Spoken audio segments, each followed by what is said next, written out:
और इस वक्त की बड़ी खबर है, इंडिगो पर एक्शन की तैयारी में सरकार। डीजीसीए ने इंडिगो को नोटिस भेजा है। तो इंडिगो की ब्लैकमेलिंग पर अब हंटर चल रहा है। 24 घंटे का समय है। 24 घंटे में इंडिगो के सीईओ को जवाब देना होगा। उनसे शो कॉज नोटिस के तहत जवाब मांगा गया है। यात्रियों की परेशानी पर जल्द ही कोई बड़ा एक्शन हो सकता है।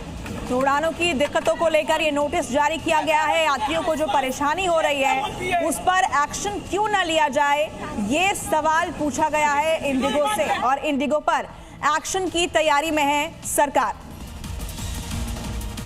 और चलिए पूजा, आप ग्राफिक के जरिए अपने दर्शकों को समझाते हैं कि इंडिगो संकट में इंडिगो एयरलाइंस पर हंटर कैसे चला है। इंडिगो का इलाज कर रही है सरकार, इसके लिए कारण बताओ नोटिस, जिसे शो कॉज नोटिस कहा जाता है, वो सरकार ने जारी किया है। बिल्कुल, देखिए डीजीसी ने सीईओ से, यानी इंडिगो के सीईओ से 24 घंटे के भीतर जवाब मांगा है और ये पूछा है कि आखिर आपके खिलाफ कार्रवाई क्यों न की जाए, जो परेशानी इस समय लोगों को हो रही है। ऑपरेशन समय पर ठीक क्यों नहीं हुआ, ये बाकी एयरलाइंस पर भी तो हो सकता था, और भी कई एयरलाइंस है, इंडिगो ही क्यों, आप पर पेनल्टी क्यों न लगाई जाए, ये सवाल डीजीसीए पूछ रहा है। और साथ ही डीजीसीए ने यह भी पूछा है कि इतनी बड़ी गड़बड़ी आखिर कैसे हुई, क्यों आप इसके लिए तैयार नहीं थे, और अगर असंतोषजनक जवाब मिलता है तो जुर्माना भी लगाया जा सकता है इंडिगो पर। तो इंडिगो के जो सीईओ हैं पीटर एल्बर्स, उनको हटाया भी जा सकता है, क्योंकि इस पोजीशन पर रहते हुए वो इंडिगो के मैनेजमेंट को ठीक नहीं कर पाए, और इंडिगो मैनेजमेंट की बड़ी लापरवाही और मुनाफाखोरी की वजह से, इंडिगो मैनेजमेंट की जिद की वजह से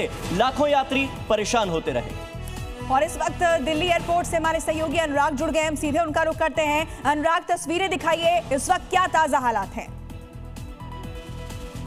देखिए, अब से कुछ देर पहले यहाँ पे कुछ बवाल हो रहा था। ये एक सज्जन है, इनकी बेटी फंसी हुई है और ये लगातार सवाल कर रहे हैं क्या हुआ है, अभी आप क्यों लड़ाई कर रहे थे इंडिगो के लोगों से? ऐसा है कि मेरी बेटी लंदन से आ रही है और वो गोवा से उसकी टिकट है यहाँ की।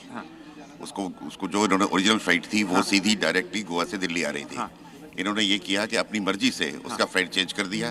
पहले तो उसको कर दिया दिल्ली बॉम्बे, बॉम्बे दिल्ली। अच्छा। और दूसरा दोपहर के 12 की जगह कर दिया रात को 12 बजे का टाइम। तो ये देखिए, इनकी बेटी फंसी हुई है, उनके साथ एक छोटी बेटी भी है। और एक अहम तस्वीर आपको दिखाना चाहेंगे। गोपाल से मैं कहूंगा कि एक बार मेरे साथ इधर आए। ये देखिए, ये क्या नजारा, ये जो पूरा मंजर है, ये बेहद चौंकाने वाला है। ये एक्सक्लूसिव तस्वीरें जी न्यूज़ दिखा रहा है। ये देखिए, ये क्या है, ये देखिए, ये लगेज जो है, ये यात्री तो फंसे ही हुए हैं, उसके अलावा जो लगेज है उनका, ये भी फंसा हुआ है यहाँ पर। और ये पूरी कहानी इसके पीछे की हम बताते हैं कि जो यात्री जिनकी फ्लाइट्स डिले हो गई या अचानक जो चेक इन काउंटर से सिक्योरिटी चेक करके अंदर पहुंच चुके थे और वो फ्लाइट्स कैंसिल हो गई या डिले हो गई, उनका लगेज जो है वापस यहाँ पर लाके रखा गया है, क्योंकि उन यात्रियों तक ये पहुंचा ही नहीं, क्योंकि ये लगेज भी प्लेन तक जा चुका था। तो ये ऐसा लग रहा है कि देखिए, बिल्कुल अनुराग, ऐसा लग रहा है कि किसी रेलवे स्टेशन की तस्वीर हम देख रहे हैं, और वाकई में यहाँ पर बहुत ज्यादा भीड़ है। आप लोगों से उनकी समस्याएं सुनिएगा, अगर मदद कर सके तो मदद कीजिएगा, क्योंकि जी न्यूज़ लगातार यात्रियों की मदद भी कर रहा है। बहुत बहुत शुक्रिया। फिलहाल आगे बढ़ते हैं।